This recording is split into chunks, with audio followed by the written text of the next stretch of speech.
we going deep. And sometimes I get these thoughts while I'm in the shower. A lot different than the other thoughts I used to get while I was in the shower before I became.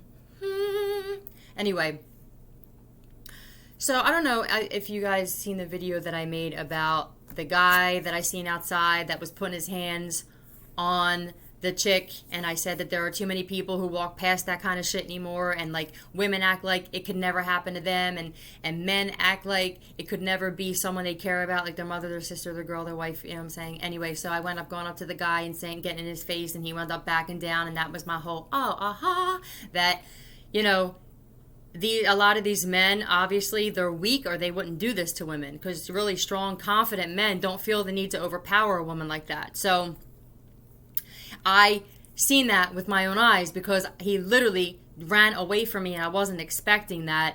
And I said to him, because I didn't realize until just recently that some of us on this planet are judgers. We deliver karma. We're judgers.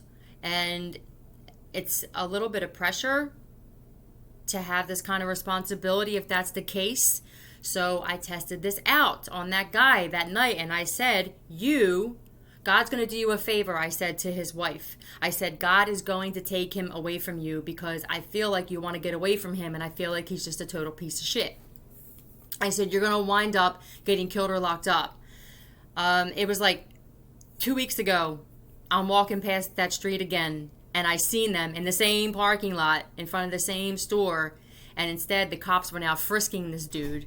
He looked at me, he remembered me, and I know that he felt this big. He was already this big. He felt this big because he knew that I was witnessing him have done to him exactly what I prophesied, which takes me to my next subject. I don't know about you, but what turned me away from God in the past was these weird Jesus freaks and people who every time they spoke about God, they were a certain type of individual that came off holier than thou. They were usually corny. They didn't have any kind of like swag to them and shit. God forbid you said shit, right? And like God changes with the times. Could you imagine if Abraham and Moses, people still like spoke like that and shit? It would freak me out. This is how these people freak some of us out. I feel like these Jesus freaks wound up freaking everybody out, literally. So God now knows nobody listens to those people. The second that somebody like that even says God's name, they're like how I was. Oh, geez, I want to hear it. You don't want to hear it. You're turned off by it, because those kinds of people are always pushing their beliefs on you. They're judging you for not believing what they if you don't believe in what they believe in, and that's just not him. And I think he's pissed off about it. Not to even mention the evangelists who literally are going to sit there and fucking prophesize right out of the book, and then walk away in their Ferraris and go to their mansions while there are people who are homeless and hungry on this planet. So I was literally in front of a church like a long time ago, years ago. I was waiting for the bus. This is like out of high school. I was out of high school at the time, but I was waiting for the bus. And I hear all these people in the church, and they're singing their thing, and they're doing their thing and stuff, and I'm just like, oh, Jesus. And they come out, and there's a woman who's homeless with her 2 kids out there. Yo, these people walked right the fuck past this woman with her kids. Like, I'm thinking, you just were all, and who, right? Nah, probably threw money in a basket, so that they can get the stained glass cleaned professionally in the church. But walked right past this mother and her kids. So this is what I'm saying. God changes with the times. He understands what time we're in. He created it. I feel like he also, this is my own humble opinion, that he knows people aren't listening to those people. That people got turned off by him because of how people were portraying themselves through him, portraying themselves in his name, and it just wasn't a good look. I feel like he wants a new type of prophet, like a prophet. He wants people who are going to just speak truth, because God is truth.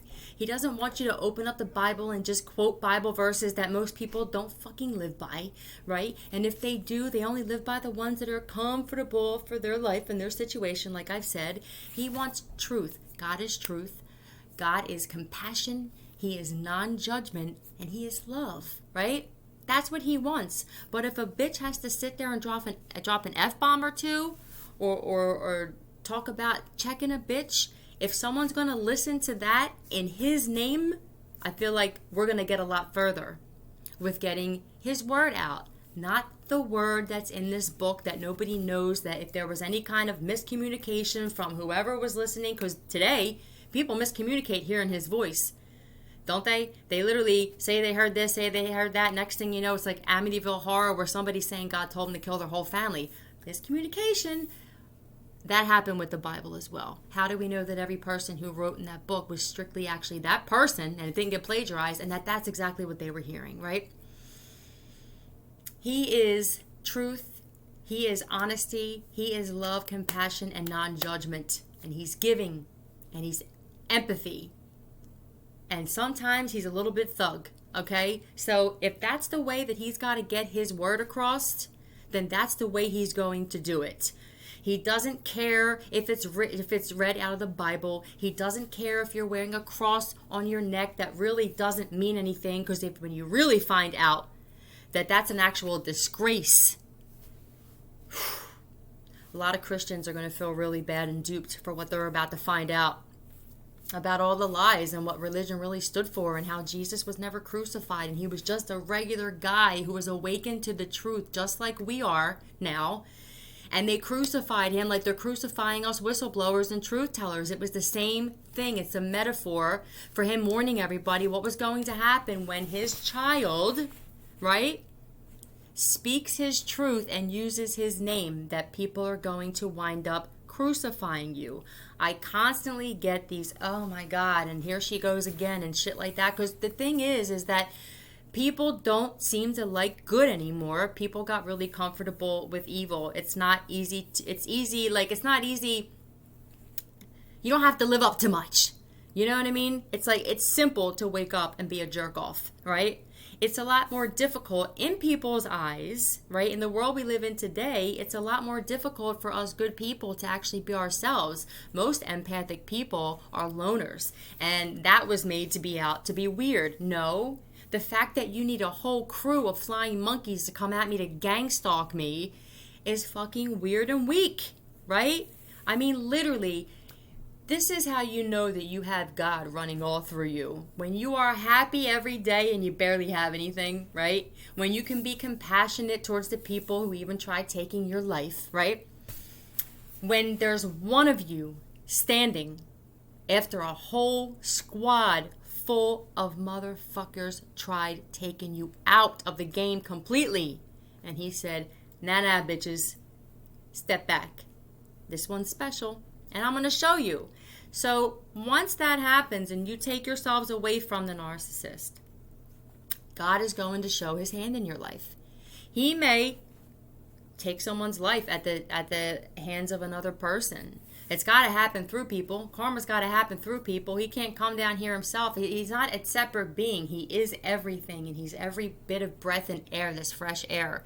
That's why they want you to cover your mouths. God is the breath you breathe in, right? Why would he give you this to cover this? I really hope you guys are starting to understand this. You know, I don't wear this thing. I go into stores, I go into Giant, I go into Wawa, I go wherever I feel like going. I don't wear it. You know why? Because those of us who have that much faith in him know you can't just stop your faith because of a phony virus, right? Or a phony cold.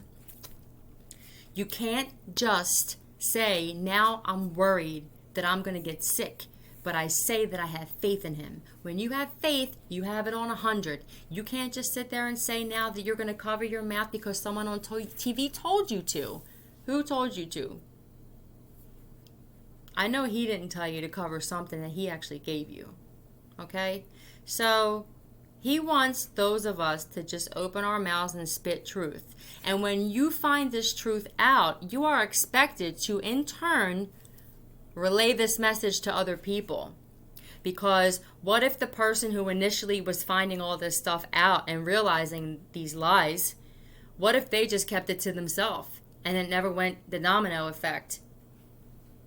You be up shit's creek with no paddle, because eventually everybody's going to awaken to the truth of the bullshit lies we've been told in this world. And eventually it's going to come out, the lie about this cold, Okay? You can't say certain shit on here because they will take your videos down and then send you a threatening email. Why would they do that? Why would they go out of their way to delete videos if there wasn't truth being spit? So I just wanted to let you guys know that my messages that I speak for him through me are going to have a little bit of trash mouth. People seem to listen to those more than they listen to the old maid looking women and the people who are just Jesus and they don't want to hear that anymore. It didn't get people anywhere. It didn't get people anywhere. Nobody wants to hear that shit anymore because everybody knows that all it is just something that they're just reading out of a book. We're speaking from real life experience. We are explaining how he showed himself in our lives from real life experience, right? So you get tired after this after a while. You feel drained, you know. I hope everybody's having a great week. The weather's been amazing. I hope you're getting outside. I hope you're just spending some time by yourself in nature. And I hope that you're planting your feet in the grass and just grounding yourself and raising your vibration. You can do that by just putting your feet in the grass for a little while. You have a good night. Sorry about the tale. It's just I'll forget when these things pop in my head. I'll literally forget them like so quickly. So I hope that this resonates with some people, and I hope that this makes sense to some people. And if it doesn't, then, you know, I don't know what to say. Like I said, I'm not doing this for fans. I'm doing this because when he puts something on me, I obey and I do it. I love you guys. Get some sleep.